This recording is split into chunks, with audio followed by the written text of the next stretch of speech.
किसी को भी समझ नहीं आ रहा था कि इस बीमारी का रीजन क्या है और ये सबको क्यों होती जा रही थी।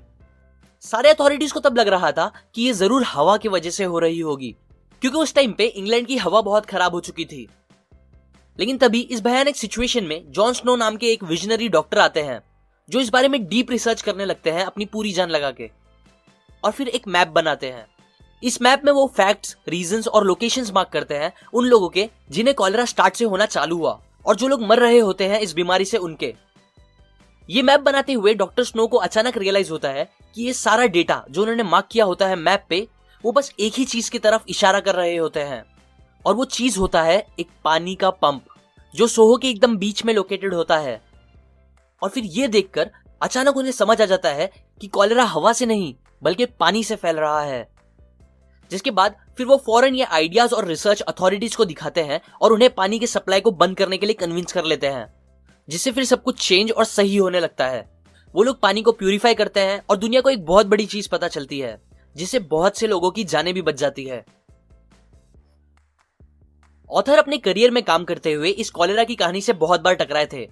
जिसने उन्हें बहुत इंस्पायर किया, बहुत कुछ सिखाया, और सबसे मेन, इस स्टोरी पर रिसर्च करने के बाद उन्हें कुछ ऐसी सच्चाई पता चली जो ज्यादातर लोगों को नहीं पता थी। ज्यादातर लोगों को लगता था कि कॉलेरा का पानी से होने का आइडिया जॉन को अचानक मैप बनाने के टाइम आया,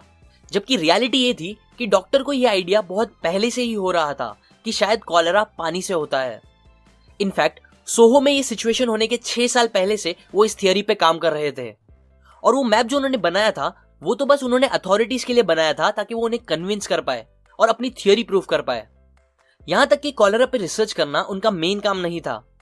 ये उनकी बस एक हॉबी और एक साइड प्रोजेक्ट जैसा था जिसपे वो काम कर रहे थे अपने बोरिंग से काम के पैटर्न को ब्रेक करने के लिए।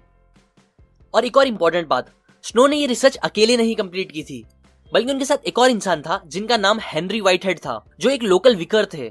मतलब एक चर्च के प्रीस्ट, जो कि जरा भी साइंस फील्ड से रिलेटेड नहीं है। लेकिन फिर भी वो इस रिसर्च का सबसे मेन हिस्सा थे, क्योंकि उनकी सोच और समझ स्नो से एकदम अलग थी, इसीलिए इस चीज से रिसर्च में काफी हेल्प मिली थी। और क्योंकि उनके कॉन्टैक्ट्स लोकल लोगों से बहुत अच्छे थे, इसीलिए वो आसपास के लोगों को अच्छे से जानते भी थे, जिसकी हेल्प से ही वो दोनों ने मिलके डिफरेंट केसेस को इजीली ट्रैक कर पाया था और डेटा जमा करके वो फाइनल मैप बना पाया, जो मेन रीजन था अथॉरिटीज को कन्विंस कर पाने का और उनकी थियरी को प्रूफ कर पाने का। अब इस स्टोरी से और ऑथर के किए गए और बहुत सारे रिसर्च से, जो कि अलग अलग फील्ड में किए गए हैं, जैसे कि हिस्ट्री, बायोलॉजी एक्सेट्रा, इनसे ऑथर हमें बहुत से इंपॉर्टेंट पॉइंट सिखाते हैं जिनको फॉलो करके हम भी ग्रेट आइडियाज क्रिएट कर सकते हैं। जिनमें से पॉइंट नंबर 1 है लिक्विड नेटवर्क। अगर मैं आप लोगों से पूछूं कि आपको क्या लगता है ज्यादातर ग्रेट आइडियाज कहां से आते होंगे, मतलब स्पेसिफिकली कौन सी जगह से, तो ज्यादातर लोग शायद बोलेंगे कोई रिसर्च लैब से जहां लोग एक्सपेरिमेंट्स करते रहते हैं या ऐसा कुछ। लेकिन ऑथर कहते हैं नहीं, ज्यादातर आइडियाज तब नहीं आते जब आप अकेले बैठकर रिसर्च कर रहे हो किसी लैब में, बल्कि आइडियाज आते हैं ऐसी जगह पे जहां लोग फ्री माइंड के साथ अपने थॉट्स डिस्कस करते हैं एक दूसरे के साथ, जैसे कि किसी कॉफी शॉप या कैफेटेरिया में। इंग्लैंड में आइडियाज और इनोवेशन बहुत बढ़ गए थे जब लोगों ने शराब पीने के बजाय कॉफी पीना स्टार्ट कर दिया था कॉफी शॉप में जाके, जहां वो कॉफी पीते हुए अपने आइडियाज और थॉट्स अलग अलग फील्ड के लोगों के साथ शेयर करते थे। इसलिए हमें भी एक नेटवर्क और ग्रुप क्रिएट करना चाहिए लोगों का, जिनके साथ हम अपने थॉट्स एंड आइडियाज शेयर और क्रिएट कर सके। और बेटर होगा अगर हम अपने नेटवर्क को डाइवर्स रखें, मतलब अलग अलग फील्ड के लोगों के साथ बात और डिस्कशन करें, बिकॉज इससे हमें हर चीज के अलग अलग पर्सपेक्टिव मिलेंगे, जो हमारे सिंपल से आइडियाज को भी इंप्रूव करके उन्हें ग्रेट बना सकता है। दुनिया के कुछ सबसे ग्रेट आइडियाज किसी एक आदमी के अकेले रिसर्च करने पर नहीं बने हैं, बल्कि वो तो दूसरों के अलग अलग आइडियाज को खुद के आइडियाज के साथ जोड़ के या मॉडिफाई करके आए हैं। इसीलिए आप लोग भी एक तो ऐसा ग्रुप बनाओ जहां आप गॉसिप या फालतू बातें करने के बजाय बस आइडियाज की बातें करो, क्योंकि याद रखो, छोटी सोच वाले इंसान लोगों की बातें करते हैं, एवरेज सोच वाले इवेंट्स की बातें करते हैं, लेकिन जो ग्रेट इंसान होते हैं वो आइडियाज की बातें करते हैं। जब आप आइडियाज की बातें करोगे तो आपको और न्यू आइडियाज आएंगे, और जब आप उनको डिस्कस और शेयर करोगे तो इससे आपके वो सिंपल आइडियाज भी ग्रेट बन सकेंगे।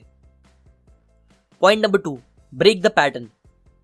जब एक इंसान कोई सेम रूटीन अपनी लाइफ में रिपीट करता रहता है रोज रोज, तब यूजुअली उसका ब्रेन कुछ न्यू और ग्रेट आइडिया सोच नहीं पाता, क्योंकि उसको जरूरत ही नहीं पड़ती। लेकिन फिर जब वो अपना पैटर्न ब्रेक करके कुछ नया करता है, जैसे कि कोई न्यू प्लेस जाता है या न्यू लोगो से मिलता है या कुछ भी अलग करता है यूजुअल से, तब फिर उसका ब्रेन न्यू तरीके से काम करना स्टार्ट कर देता है, जिससे उसको न्यू और ग्रेट आइडियाज आने के चांस भी बढ़ जाते हैं। इसीलिए आप भी अपनी लाइफ में थोड़ा केओस रखो, इससे आपके ब्रेन को ग्रेट आइडियाज पैदा करने में हेल्प मिलेगी। Point number 3, ideas generally evolve over time as slow hunches. ज्यादातर लोगों को लगता है कि ग्रेट आइडियाज लोगों को अचानक से आते हैं, एक यूरेका मूवमेंट के साथ। मतलब अचानक से कुछ चीजें होती है और किसी एक आदमी के दिमाग की बत्ती जल जाती है, जिससे उसे एक ऑसम आइडिया आ जाता है जो सब कुछ बदल देता है। पर ये मोस्टली सच नहीं है, क्योंकि ज्यादातर ग्रेट आइडियाज बहुत सारा टाइम लेके स्लो हंचेस में बनते हैं।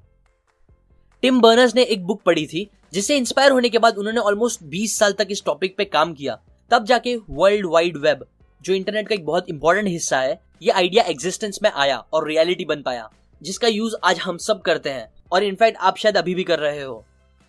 और ऐसे ही ग्रेट आइडियाज के बहुत से एग्जांपल्स है जो मैंने लीन स्टार्टअप की वीडियो में बताया है, जो टाइम के साथ धीरे धीरे डेवलप होते गए और दुनिया के कुछ सबसे ग्रेट आइडियाज बन पाए। इसीलिए आप ये मत एक्सपेक्ट करो कि आप सोचते रहोगे और एक दिन अचानक से आपको एक ब्रिलियंट आइडिया आ जाएगा जो आपको सक्सेसफुल बना देगा, बल्कि आप अपने